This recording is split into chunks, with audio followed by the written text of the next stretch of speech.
Tu vois, Finn Russell, au final, c'est un ballon perdu au contact, c'est 2 pénalités contre lui. Meilleur choix du match et il a fait les pires choix du match en fait. C'est rien. Finn Russell a fait un mauvais match. C'est impossible que tu dises ça. Je trouve qu'on a vu quand même on va dire la limite de l'Afrique du Sud. Attention, il reste un mois, hein, avant les quarts et tout. Oula, là, oula. Je dis rien de ouf, hein. Tu fais oula et je dis rien de ouf. Les limites. Bah, ça fait 2 matchs où ils sont over-dominants et ils marquent peu. Ils marquent pas. Quand t'arrives à défendre intelligemment sur eux, ce qu'ont fait très bien les Écossais, avec un système de tu acceptes de perdre parfois du terrain et par moment tu mets une vraie pression pour les faire bouger. Moi j'ai vu des avants écossais faire reculer les avants. Avoir vraiment du répondant. Ah, Joseph, tu fais les yeux en l'air. Pas du tout d'accord. T'as pas vu Zander Fagerson faire reculer les mecs, mais vraiment vous avez pas regardé le match. Les mecs, ils ont reculé tout le match pour moi. Non, ils ont pas reculé tout le match. Ils ont subi sur tous les impacts. Mais ils étaient jamais présents sur les rucks. Le score aurait dû être plus large. Je vois pas ce que les Écossais ont fait en fait. Et voilà, je vais te le dire ouvertement, Emmerich. Finn Russell a fait un mauvais match. C'est impossible que tu dises ça. Bah je te le dis, Finn Russell pour moi fait un mauvais match. Je suis désolé, il pénalise son équipe. Oh non, mais arrête de dire n'importe quoi. Arrête de dire n'importe quoi. Il est pas le plus mauvais de son équipe. Arrête. Il pénalise son équipe. Il fait des mauvais choix de jeu sur les temps forts. Il a fait les meilleurs choix du match et il a fait les pires choix du match en fait. Voilà, toujours la même chose. Bah oui, mais là sur les temps forts et sur les hit base. Des moments il fait absolument n'importe quoi et coûte des points à son équipe et des fois c'est lui qui débloque tout parce que les autres pourtant, ils avaient rien foutre. Il était là, il était bien défensivement, je trouve, Finn Russell. Mais là pour le coup, il a même sauvé des situations. Et je suis désolé, est-ce que face à la défense de l'Afrique du Sud, Finn Russell, il est dominant? J'ai dit non, tu m'as dit bah tiens on verra, bah moi je pense que il a pas été dominant, mais dominant ça veut dire quoi? Ça veut dire quoi? Est-ce qu'il a trouvé des solutions sur leur défense? Oui. J'ai trouvé Libok meilleur. Bah c'est pas le même style de jeu, mais Libok a été très fort. Libok il joue avec un pack qui avance. Il y a 2 secondes tu nous disais que le pack reculait. Mais putain, mais vous savez faire la différence entre un pack qui globalement avance et un pack qui au bout... Qui recule. Non mais vas-y vous cassez les parce que vraiment vous faites exprès. Non mais moi je fais pas exprès du tout, je comprends pas ta vision de... Mais ma vision c'est que si ta défense fait que de reculer, soit t'es mis à la faute et tu prends des tonnes de points, soit tu prends des tonnes d'essais. Comment une équipe qui fait que de reculer, qui est tout le temps dans son camp, arrive à bien défendre et à tenir le score et de perdre que 6-0? Les Sudaf ont manqué potentiellement d'efficacité sur les fins d'action. Exactement. Comme à l'accoutumée. Écoute Emmerich, je pense que le mieux c'est de faire voter le chat. Mais non, ça sert à rien. Non mais quel match pour Russell? Ah pour Russell, mais vraiment, je revois le match. Russell, je t'explique. Vas-y. Je t'explique ma vision. Et vraiment, j'aimerais que tu m'expliques tactiquement ce que t'as vu de Russell.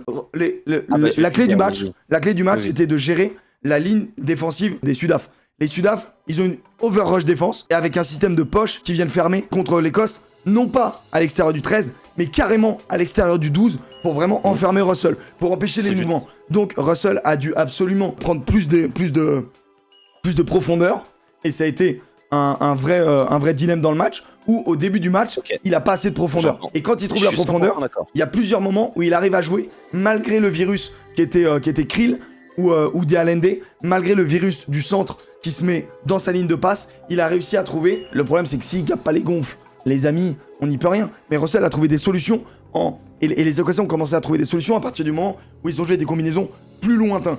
L'action de Darcy Graham est amenée parce qu'il y a une vraie pression qui est faite et eux, ils arrivent à jouer sur le pas en étant un peu plus loin des lignes pour contourner cette poche. Et je trouve qu'ils ont trouvé cette solution en contournant la poche sud-africaine, qui est une poche extrêmement dure. Attention, les Sud-Africains, champions du monde en titre, et largement favoris de ce match, bien évidemment. Et je suis d'accord avec toi, Joseph, ils ont dominé, mais ils n'ont pas dominé toutes les collisions. Ils n'ont pas été over-dominants pendant 80 minutes. Je ne suis pas d'accord. Pour moi, ce qui fait la différence, c'est l'entrée du banc. Le niveau de la première ligne, deuxième ligne remplaçante des Écossais n'est pas au niveau du groupe. Il faut un groupe de 30 joueurs. Et là où l'Écosse n'est pas encore assez forte, c'est que si vraiment ils avaient une première ligne du même niveau que les titulaires, vraiment il y a un match. Tu vois, Finn Russell, au final, c'est un ballon perdu au contact, c'est 2 pénalités contre lui, c'est 37 passes. C'est énorme, 37 passes. Tu le dis, 37 passes. Ntama qui fait 12 passes dans un match, c'était en mode, quel organisateur. C'est 37 passes Pourtant, ces 3 quarts centres, que ce soit Tipulutu ou Hugh Jones, en ont touché 3 chacun. Donc déjà, c'est pour moi un petit problème, c'est qu'il a été incapable de lancer le jeu d'Écosse, alors que c'est quand même la force de l'Écosse. Tu parles de tout à l'heure de cette poche. Non, il joue avec ses cellules d'avant. Non, je suis désolé, tu me dis un truc, il joue avec ses cellules d'avant, et donc c'est lancer le jeu. C'est lancer le jeu, c'est faire des points de fixation. D'ailleurs, tu parles de cette poche. Cette poche, j'en suis d'accord avec toi, il est bloqué, il est obligé de prendre un peu plus de profondeur. Sauf que je suis désolé, s'il y a bien normalement un 10 dans le monde capable de sortir, de se dépêtrer de ça, c'est bien Finn Russell. J'ai pas vu un petit jeu au pied par-dessus. Alors que c'est quand même justement quand t'es enfermé, c'est quand même la solution. Il ne l'a pas fait alors que d'habitude il le fait tout le temps. Il n'a pas trouvé de solution, je suis désolé. Il y a eu un scouting fait sur Finn Russell et Finn Russell a été pris dedans. C'est tout. C'est tout, il a perdu son duel, il n'a pas trouvé les solutions qu'il trouve d'habitude en top 14 ou face à d'autres équipes, parce que tout simplement, Daliende, il lui a rendu le match horrible, il a été chassé tout le match, et il est juste tombé sur plus fort que lui, parce que l'Afrique du Sud c'est au-dessus, l'organisation c'est un système est meilleure. Bah oui, il est battu sans déconner, l'Afrique du Sud est meilleure que l'Écosse, putain, première nouvelle. Il est battu par le système il est battu par le système sud-africain, et c'est ce que j'ai dit dans la preview des équipes, et je te l'avais dit. Je vais te dire, ils sont pas battus par le système sud-af, ils sont battus par leur propre système, parce qu'à un moment donné, à force de trop jouer, ils oublient d'occuper. Et moi, c'est ça le vrai élément où je leur en veux, c'est qu'à un moment donné, ils devaient accepter d'occuper le terrain. Et ça, c'est pas de son fait. C'est du fait du game plan. C'est le game plan. Il applique un game plan. Donc quand il joue bien, c'est grâce à lui, mais quand il prend pas les bons moi je suis pas là-dedans. Moi je suis pas dans. C'est lui le meilleur, c'est pas lui le meilleur. Toi t'es en train de faire une guéguerre dont je veux pas aller. Je veux pas aller dans ta guéguerre. Le côté j'ai raison, j'ai pas raison, je m'en bats les couilles en fait. Sur le match. Je dis juste que Russell ne fait pas un bon match. Et pour moi c'est pas mon avis, voilà. Et bravo pour ton avis, si tu veux. C'est clairement pas mon avis. Dites-nous dans le chat. Dire que Russell fait pas un bon match, c'est incroyable.